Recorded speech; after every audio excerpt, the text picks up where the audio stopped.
राजस्थान के चुनावी दंगल में तिजारा सीट से बाबा बालकनाथ ने जीत हासिल कर सियासत में नया अध्याय जोड़ा।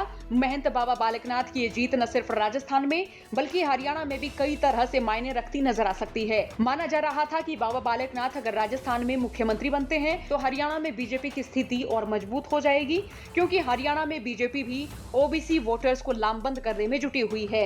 बीते दिनों ओम प्रकाश धनखड़ की जगह प्रदेश बीजेपी की कप्तानी नायब सैनी को देकर बीजेपी ने साफ साफ संदेश दिया कि वो ओबीसी वोटर्स पर पकड़ नहीं छोड़ने वाले हैं और बाबा बालकनाथ ओबीसी वर्ग का बड़ा चेहरा है। साथ ही ये भी कह सकते हैं कि सूबे की दूसरी जगहों के साथ इनके चेहरे का अहिरवाल बेल्ट पर पूरा प्रभाव पड़ता नजर आ सकता है। लेकिन बाबा बालकनाथ ना तो मंत्री बन पाए और ना ही सीएम की रेस में अव्वल रह पाए। इनके हिस्से ना सीएम की कुर्सी आई और ना ही कोई मंत्री पद आया। तिजारा से बीजेपी विधायक बाबा बालकनाथ, पोखरण से विधायक महंत प्रतापपुरी और हवा महल से बीजेपी विधायक बाल मुकुंद आचार्य को राजस्थान के मंत्रिमंडल में जगह नहीं मिली। ऐसे में जहां एक समय बाबा बालकनाथ को सीएम की रेस में सबसे अव्वल माना जा रहा था, तो वहीं उन्हें मंत्री न बनाए जाने के पीछे कई वजह भी सामने आ रही हैं। दरअसल राजस्थान में बाबाओं महंतों को मंत्री ना बनाए जाने का चलन रहा है। अशोक गहलोत और वसुंधरा राजे की 25 साल की सरकार में कोई भी चर्चित बाबा या महंत मंत्री नहीं रहा। पहली बार बीजेपी में 3 प्रमुख बाबा चुनाव जीतकर आए थे, तो ऐसे में इन तीनों के मंत्री बनने की उम्मीद मानी जा रही थी। तीनों मुस्लिम बाहुल्य सीटों पर चुनाव जीते थे, तो ऐसे में इनके लिए चीजें कुछ आसान भी नजर आ रही थी।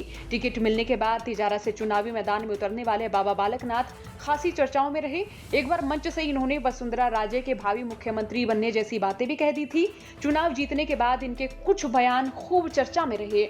इसके साथ ही दूसरे महंत जैसे हवा महल के विधायक बाल मुकुंद आचार्य भी अपने बयानों की वजह से चर्चा में बने हुए। आए दिन उनके बयानों से पार्टी में भी खलबली मचती नजर आती है। ऐसे में इन्हें भी दूर रखा गया। साथ ही महंत प्रतापपुरी को भी मंत्रिमंडल में जगह न देकर एक बड़ा संदेश दिया गया है।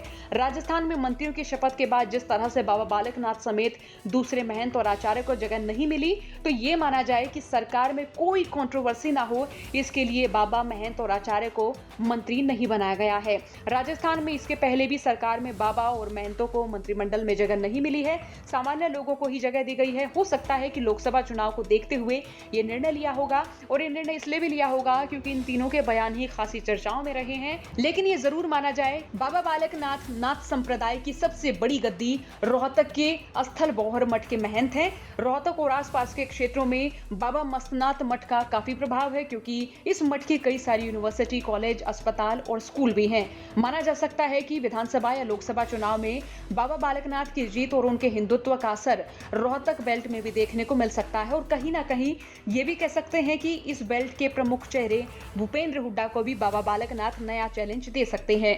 बाबा मस्तनाथ मठ का राजनीति से पुराना नाता रहा है। सन 1966 में प्रदेश के गठन के बाद पहला विधानसभा चुनाव 1967 में हुआ और 1967 से ही मठ के महंत राजनीति में काफी एक्टिव रहे हैं। अब देखना होगा राजस्थान में बीजेपी की सरकार बनने के बाद हरियाणा में ओबीसी वोटरों को साधने के लिए बाबा बालकनाथ की अहम भूमिका रहेगी या फिर नहीं रहेगी। लेकिन राजस्थान में जिस तरह से बाबा महंत और आचार्य को मंत्रिमंडल में जगह नहीं मिली है, तो ये भी कह सकते हैं कि जिस तरह से राजस्थान सरकार कंट्रोवर्सी से बचने के लिए इनसे पल्ला झाड़ती नजर आई, हो सकता है हरियाणा में भी इन्हें एक मुख्य चेहरे के तौर पर पेश किया जाए। और ये भी माना जा सकता है कि अगर इन्हें मुख्य चेहरे के तौर पर पेश किया जाएगा तो ये भी ध्यान रखा जाएगा कि किसी भी तरीके की कंट्रोवर्सी ना हो।